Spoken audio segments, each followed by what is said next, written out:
Hello my self अखिल पटेल। तो हमारा next topic है resting membrane potential. Resting membrane potential में हम मेनली डिस्कस करेंगे कि रेस्टिंग मेम्ब्रेन पोटेंशियल क्या होता है, इसको हम इक्विलिब्रियम पोटेंशियल क्या होता है, इसका जेनेसिस कैसे होता है, और इसके बाद हमारा एक टॉपिक और है जिसे हम बोलते हैं गिब्स डोनेट फिनोमिना। तो सबसे पहले हम देखते हैं रेस्टिंग मेम्ब्रेन पोटेंशियल होता क्या है और इसको मेज़र कैसे करते हैं। तो रेस्टिंग मेम्ब्रेन पोटेंशियल क्या होता है, कोई भी सेल्स अगर रेस्टिंग कंडीशन में है, नॉर्मल कंडीशन में है, मींस एक्साइटेड कंडीशन में नहीं है, तो उसकी मेम्ब्रेन के अक्रॉस जो पोटेंशियल का डिफरेंस होता है उसी को बोलते हैं रेस्टिंग मेम्ब्रेन पोटेंशियल। तो ये होता कितना है resting membrane potential. Resting membrane potential जो होता है, हमारी लॉन्ग नर्व जो रहती है उसका -90 मिली वोल्ट होता है, और जो नॉर्मल नर्व होती है, ह्यूमन नर्व होती है, उसका -70 मिली वोल्ट होता है। और हमारा रेस्टिंग मेम्ब्रेन पोटेंशियल जो स्केलेटल मसल्स रहती हैं उनका रहता है -90 मिली वोल्ट रहता है। हमारी जो कार्डियक मसल्स होती हैं, कार्डियक वेंट्रिकल्स होती हैं, उनका रेस्टिंग मेम्ब्रेन पोटेंशियल भी -90 मिली वोल्ट रहता है। अब एक चीज़ आता है कि ये माइनस माइनस क्यों रहता है, रेस्टिंग मेम्ब्रेन पोटेंशियल नेगेटिव क्यों रहता है, तो इसको हम देखेंगे जेनेसिस में। पर हम ब्रीफ एक बार डिस्कस कर ले रहे हैं कि मान लीजिए कोई एक ये सेल है। अब इस सेल्स में हम पहले भी जानते हैं कि जो सेल्स होती है उसके अंदर किस आयन की कंसंट्रेशन ज़्यादा होती है, पोटेशियम की कंसंट्रेशन ज़्यादा होती है, बाहर पोटेशियम आयन की कंसंट्रेशन कम होती है। तो पोटेशियम का कंसंट्रेशन ग्रेडियंट कैसे होगा, पोटेशियम का concentration gradient inside to outside रहता है, मीन्स पोटेशियम की टेंडेंसी रहती है को इनसाइड टू आउटसाइड आए। ठीक है, फिर सोडियम आयन क्या होता है, सोडियम आयन की कंसंट्रेशन हमारी इनसाइड कम रहती है, इनसाइड सोडियम आयन की कंसंट्रेशन कम रहती है। वहीं पे सोडियम आयन की कंसंट्रेशन आउटसाइड ज़्यादा रहती है, तो सोडियम की कंसंट्रेशन ग्रेडियंट किधर की तरफ रहेगा, आउटसाइड टू इनसाइड रहता है। सोडियम आयन का कंसंट्रेशन ग्रेडियंट ये इनसाइड रहता है। तो फिर सर जब सोडियम अंदर आ रहा है, पोटेशियम बाहर जा रहा है, तो फिर ये जो रेस्टिंग मेम्ब्रेन पोटेंशियल रहता है हमारा निगेटिव क्यों रहता है। तो इसका रीज़न ये रहता है कि जो पोटेशियम रहता है इसकी परमिबिलिटी ज़्यादा रहती है, तो पोटेशियम ज़्यादा डिफ्यूज़ आउट बाहर होगा। जब पोटेशियम ज़्यादा बाहर डिफ्यूज़ होगा तो जो हमारा अंदर का पोटेंशियल होगा ये ज़्यादा निगेटिव होगा, तो रेस्टिंग मेम्ब्रेन पोटेंशियल इसी वजह से निगेटिव रहता है। और साथ ही साथ इसमें एक और फैक्टर रोल प्ले करता है, यहाँ पे हमारा प्रेजेंट रहता है पंप प्रेजेंट रहते हैं। पंप क्या करता है कि बाहर 3 सोडियम को पंप करता है और अंदर 2 पोटेशियम को लेके आता है। तो इससे क्या हुआ कि 3 सोडियम तो बाहर चले गए, 2 पोटेशियम अंदर आ गए, तो इससे एक नेट पॉजिटिव चार्ज का डिफरेंस आ रहा है अंदर निगेटिव होने की वजह से। तो इसकी वजह से भी निगेटिव चार्ज हमारा रेस्टिंग मेम्ब्रेन पोटेंशियल का आता है, बट ये उतना ज़्यादा इफेक्टिव नहीं होता है, बल्कि हमारा जो पोटेशियम होता है ये ज़्यादा मेन रीज़न रहता है जिसकी वजह से हमारा रेस्टिंग मेम्ब्रेन पोटेंशियल जो होता है निगेटिव रहता है।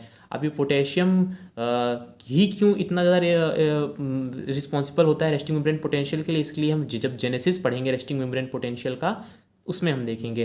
अब इसके बाद हमारा नेक्स्ट टॉपिक आता है इक्विलिब्रियम पोटेंशियल। इक्विलिब्रियम पोटेंशियल बोल लो या फिर नंस्ट पोटेंशियल बोल लो, तो क्या होता है इसको देखने से पहले हम देखते हैं केस देखते हैं कि मान लीजिए इक्विलिब्रियम पोटेंशियल होता क्या है। ये एक सेल है, मान लीजिए, एक मिनट, ये एक सेल है, ये सेल है। तो सेल में हमने ऊपर ही बात किया था कि अंदर क्या होगा, पोटेशियम आयन की कंसंट्रेशन ज़्यादा होगी, पोटेशियम आयन की कंसंट्रेशन अंदर ज़्यादा है, बाहर पोटेशियम आयन की कंसंट्रेशन कम है। तो कंसंट्रेशन ग्रेडियंट क्या है, अंदर से बाहर की तरफ है, तो पोटेशियम क्या करेगा, बाहर की तरफ डिफ्यूज़ आउट होगा। ठीक है, पोटेशियम बाहर डिफ्यूज़ हो रहा है। जब पोटेशियम बाहर डिफ्यूज़ होगा तो क्या होगा कि हमारा अंदर की तरफ निगेटिव चार्ज जनरेट हो जाएगा। ठीक है, हमारा पोटेशियम बाहर डिफ्यूज़ आउट हो गया, लो, तो अंदर पोटेशियम आयन पहले ज़्यादा था, बाद में जब पोटेशियम बाहर डिफ्यूज़ हो जाएगा तो यहाँ पे क्या होगा, निगेटिव चार्ज जनरेट हो जाएगा। अगर ये निगेटिव चार्ज जनरेट हो जाएगा तो ये निगेटिव चार्ज क्या करेगा, ये निगेटिव चार्ज अट्रैक्ट करेगा, ये निगेटिव चार्ज इस पोटेशियम को अपनी तरफ अट्रैक्ट करेगा। तो यहाँ पे क्या होगा कि एक आयनिक ग्रेडियंट क्रिएट हो जाएगा। पहले हमारा कंसंट्रेशन ग्रेडियंट था जिसकी वजह से पोटेशियम अंदर से बाहर की तरफ डिफ्यूज़ आउट हो रहा था, बाद में हमारा डिफ्यूज़न की वजह से अंदर निगेटिव चार्ज जनरेट हुए, और ये निगेटिव चार्ज क्या करते हैं कि बाहर जो पोटेशियम है इसको अट्रैक्ट करते हैं। तो यहाँ पे हमारा एक आयनिक ग्रेडियंट क्रिएट हो गया just opposite to the concentration gradient. तो ये थर्ड केस हो गया, ये हमारी सेल है। अब ये आयनिक ग्रेडियंट की वजह से क्या होगा कि जो पोटेशियम बाहर डिफ्यूज़ हो रहा था अब वो डिफ्यूज़ नहीं हो पाएगा, ये रहा। अब ये हमारा आयनिक ग्रेडियंट ऐसे करके है, बाहर की तरफ हमारा कंसंट्रेशन ग्रेडियंट है, जस्ट अपोजिट डायरेक्शन में है। तो दोनों जस्ट अपोजिट डायरेक्शन की होने की वजह से क्या होता है कि जो हमारा डिफ्यूज़न हो रहा होता है पोटेशियम का वो नहीं हो पाता है। तो उस समय जो पोटेंशियल होता है हमारी सेल्स मेम्ब्रेन के क्रॉस, उसी को हम बोल देते हैं इक्विलिब्रियम पोटेंशियल या फिर नंस्ट पोटेंशियल।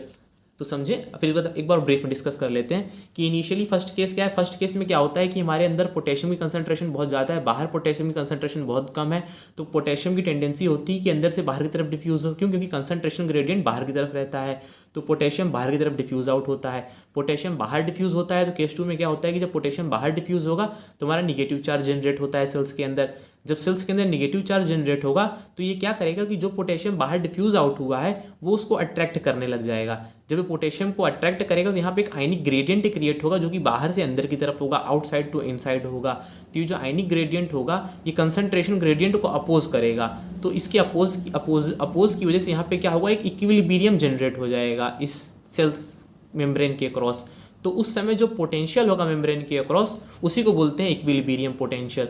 तो isoelectric point no net ion movement across the cell, equilibrium potential. अब इसी को हम थ्योरी के फॉर्म में देख लेते हैं। थ्योरी के फॉर्म में देख लेते हैं कि कंसंट्रेशन ग्रेडियंट क्रिएट होगा, potassium moves from inside to outside, बाहर की तरफ मूव करेगी क्योंकि कंसंट्रेशन ग्रेडियंट है।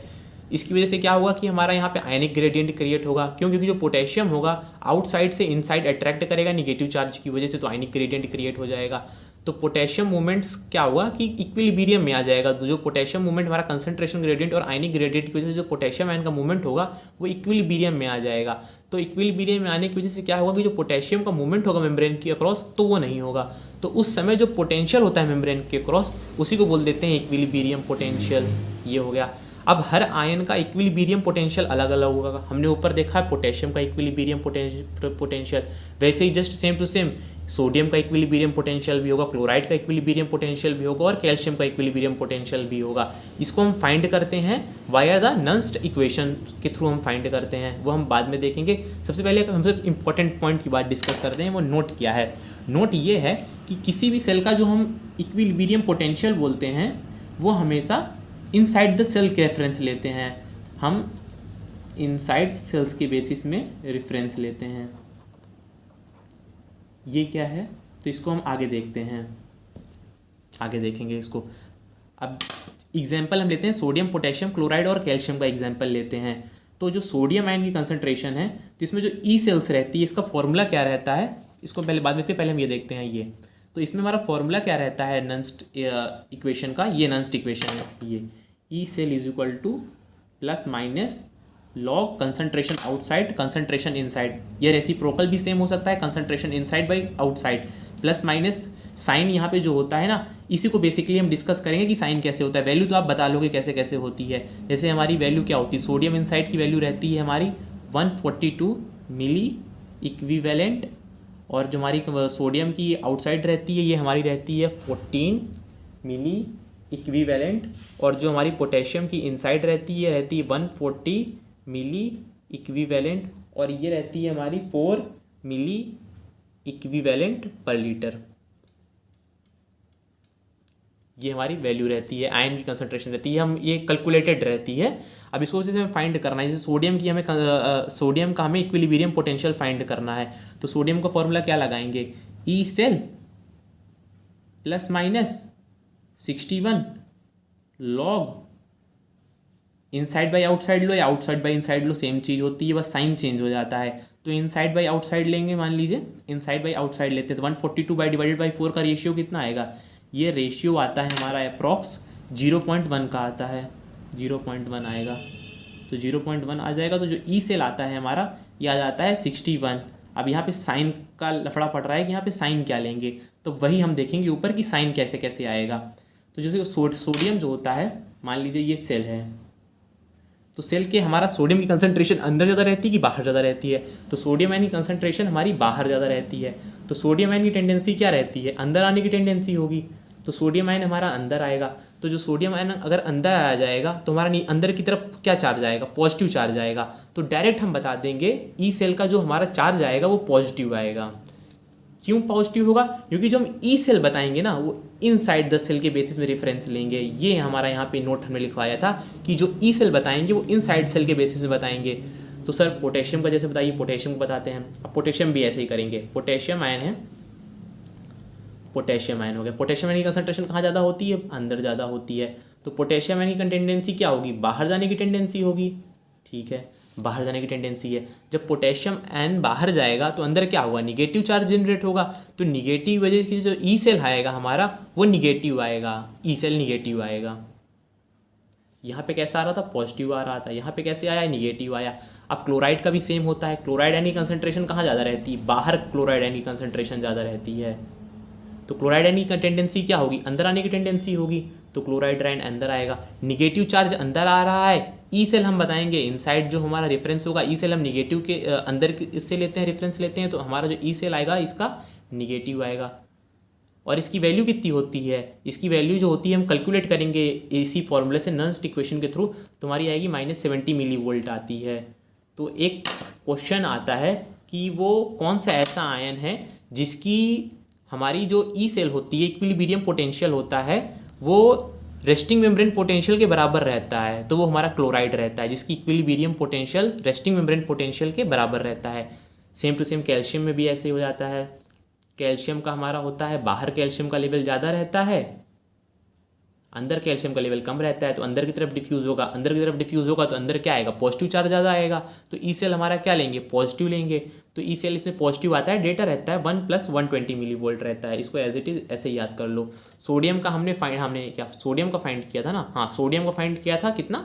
+61 मिली वोल्ट, +61 मिली वोल्ट हमने फाइंड किया था। अब पोटेशियम को भी अगर हम चाहें तो फाइंड कर सकते हैं। पोटेशियम का हमारा इनसाइड कितना है? 140 मिली इक्विवेलेंट, आउटसाइड कितना है? 4 है। तो ई सेल कितना हो ले लो? E cell is equal to ±61 log 140 by inside by 2 हो जाएगा हमारा 35। तो इसकी वैल्यू आती है -94 मिली वोल्ट।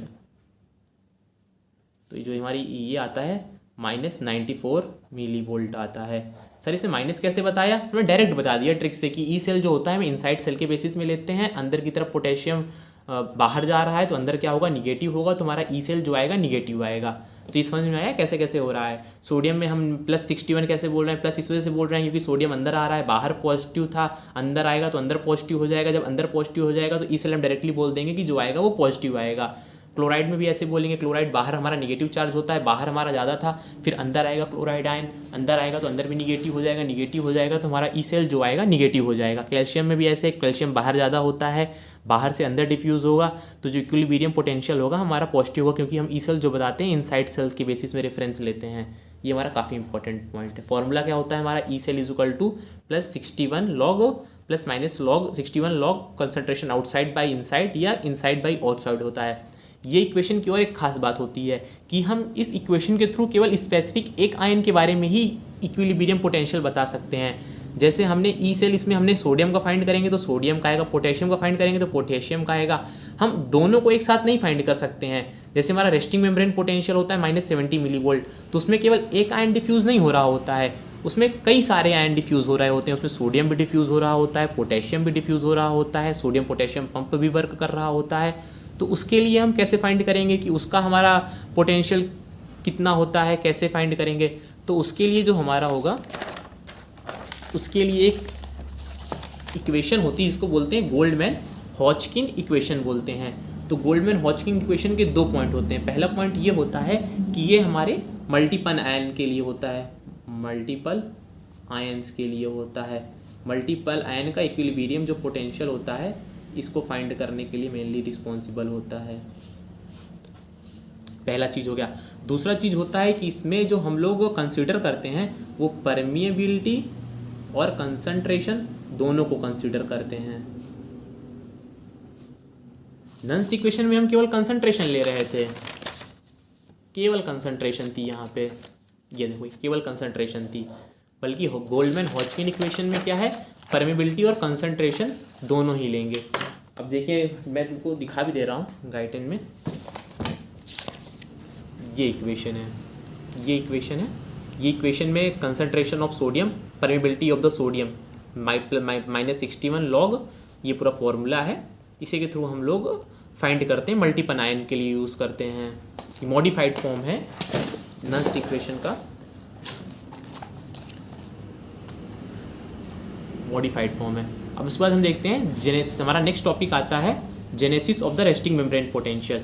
तो हमारा रेस्टिंग मेम्ब्रेन पोटेंशियल होता है कितना होता है, -90 मिलीवोल्ट होता है। हम लॉन्ग न्यूरॉन के बेसिस पे बात कर रहे हैं, बल्कि अगर न्यूरॉन की बात करते हैं तो हमारा जो स्टैंडर्ड बुक्स हैं उसमें -70 मिलीवोल्ट है, बट हम -90 मिलीवोल्ट के बेसिस पे बात कर रहे हैं। तो ये किसकी वजह से इसका जेनेसिस होता है, इसके लिए इसका जेनेसिस जो होता है मेनली दो फैक्टर रिस्पॉन्सिबल होते हैं। एक तो होता है मेम्ब्रेन की परमिबिलिटी की वजह से, और दूसरा होता है हमारा सोडियम पोटेशियम पंप। तो परमिबिलिटी में हमारे 2 आयन मेनली रोल प्ले करते हैं, एक होता है हमारा पोटेशियम आयन, एक होता है हमारा सोडियम आयन। इन दोनों डिफ्यूज़ करते हैं हमारे सेल मेम्ब्रेन से डिफ्यूज़ करते हैं वाया द लीकी चैनल्स, और दूसरा होता है हमारा सोडियम पोटेशियम पंप। तब इनका कंट्रीब्यूशन कैसे कैसे रहता है, पोटेशियम डिफ्यूज़न पोटेंशियल का, सोडियम डिफ्यूज़न पोटेंशियल का, और साथ में सोडियम पोटेशियम पंप का। तो सबसे पहले हम देखेंगे पोटेशियम डिफ्यूज़न पोटेंशियल का। तो जो हमारा पोटेशियम का हमने ई सेल फाइंड किया था, पीछे फाइंड किया था, ± log 61 log concentration inside by outside. तो इनसाइड बाई आउटसाइड से तो हमारा इसकी वैल्यू कितनी आ रही थी, इसकी वैल्यू आ रही थी हमारी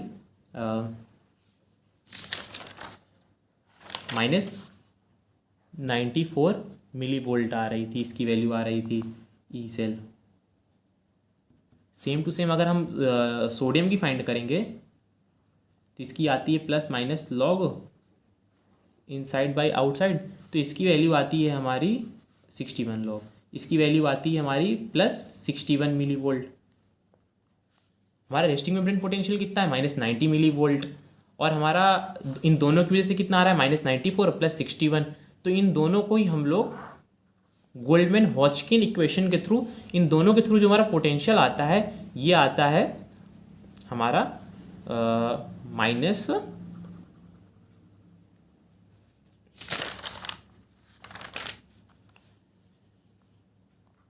-86 मिलीवोल्ट आता है।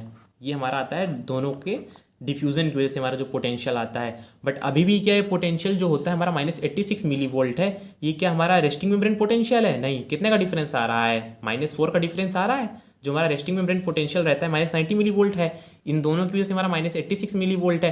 तो यही चीज़ होता है कि जो हमारे सोडियम पोटेशियम पंप होते हैं, ये भी हमारा रेस्टिंग मेम्ब्रेन पोटेंशियल को जनरेट करने में एक रोल प्ले करते हैं। कैसे रोल प्ले करते हैं, मान लीजिए ये हमारी कोई एक सेल है, इसमें हमारे प्रेजेंट है सोडियम पोटेशियम पंप। तो ये क्या करते हैं, 3 सोडियम को बाहर लेके जाते हैं, 2 पोटेशियम को अंदर लेके आते हैं।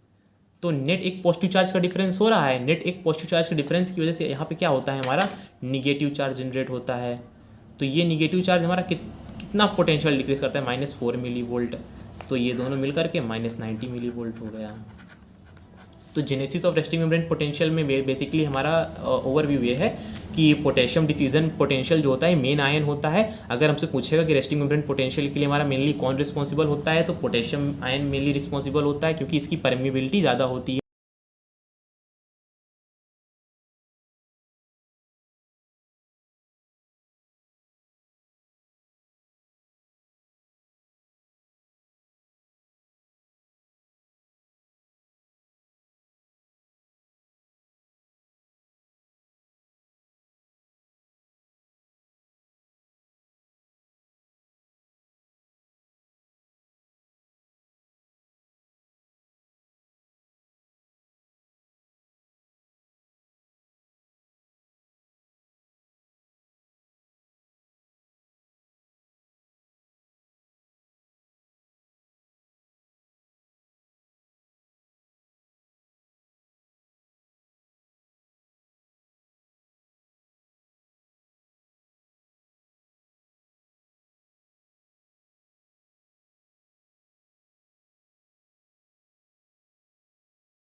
तो हम गाइडेंस से थोड़ा डायग्राम डिस्कस कर लेते हैं।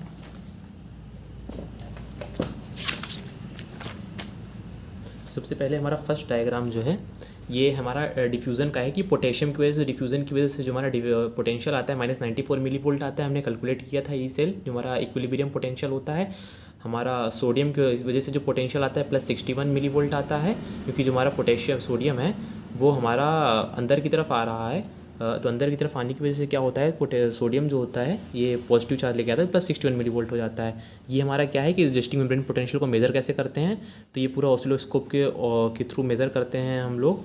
तो इसमें क्या रहता है कि हमारा एक वोल्टमीटर रहता है, इसमें 2 इलेक्ट्रोड रहते हैं, positive negative electrode. Negative electrode membrane के अपर साइड में रहते हैं, और नेगेटिव इलेक्ट्रोड, पॉजिटिव इलेक्ट्रोड जो रहता है इसको हम पहले क्या रखते हैं कि बाहर की तरफ रखते हैं। KCl सिल्वर क्लोराइड इलेक्ट्रोड रहता है, पहले बाहर रखते हैं, फिर हम सेल्स के अंदर लाते हैं, फिर हम बाहर लेके जाते हैं।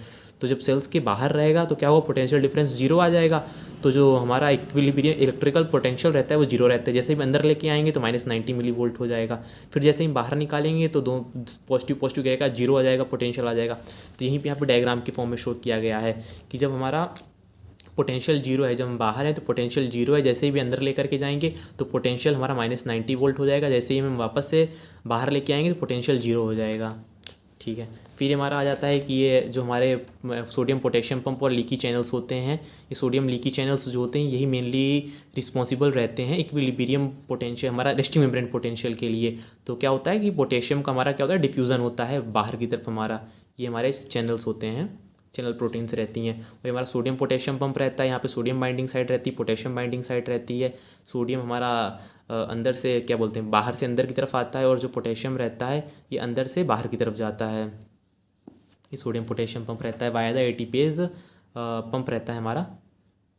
सॉरी उल्टा बोल गया, जो हमारा सोडियम रहता है ये हमारा 3 सोडियम को बाहर लेके जाता है, 2 पोटेशियम को अंदर लेके आता है। जस्ट अपोजिट वर्क करता है हमारा, जो कंसंट्रेशन ग्रेडियंट के जस्ट अपोजिट वर्क करता है। तो 3 सोडियम को बाहर लेके जाता है, 2 पोटेशियम को अंदर लेके आता है।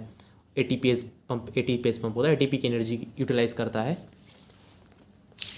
दूसरा हमारा ये डायग्राम है, ये वही बेसिक सेम डायग्राम है कि जो हमारा कंसंट्रेशन पोटेशियम की रहती है, बाहर हमारी रहती है 4 मिली इक्विवेलेंट रहती है, अंदर 140 मिली इक्विवेलेंट पर लीटर रहता है। तो पोटेशियम अंदर से बाहर की तरफ डिफ्यूज़ करता है, इसकी वजह से इक्विलिब्रियम पोटेंशियल आता है, -94 मिली वोल्ट आता है।